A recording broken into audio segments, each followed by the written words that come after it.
Hello everyone, it's me JP from UniqueTutorials. Today in this video I'll show you how to get iPhone like and receive phone call using lock or power button in Samsung smartphone. So without further more delay, let's begin. So right now you can see on the left side I have a iPhone smartphone and on the right side I have a Samsung smartphone. So firstly let me show you on my iPhone smartphone. So let me try to call with my Samsung smartphone to the iPhone smartphone and let me show you.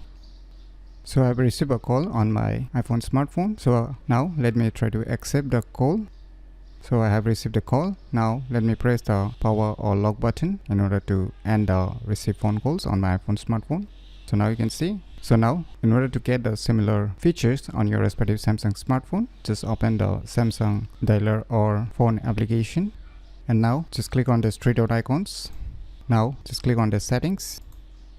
So now you can see here answering and end calls. Just click on it. Now you can see here press side button to end calls. So you need to enable this option.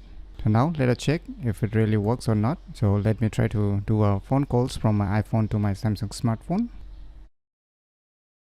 So I've received phone calls on my Samsung smartphone. So let me try to receive the phone calls firstly on my Samsung smartphone. So I've received a phone call. Now in order to end the receive phone calls on my Samsung smartphone, let me press the power or lock button again. So now you can see call is ended. So by enabling these hidden features, you can easily get iPhone like and receive phone call using lock and power button in Samsung smartphone very easily. So if you never known about these cool tricks, then you should definitely give it a try. So if you find this video tutorial useful, please click on the thumbs like button, and if you're new to our channel, click on the subscribe button, and lastly, thanks for watching.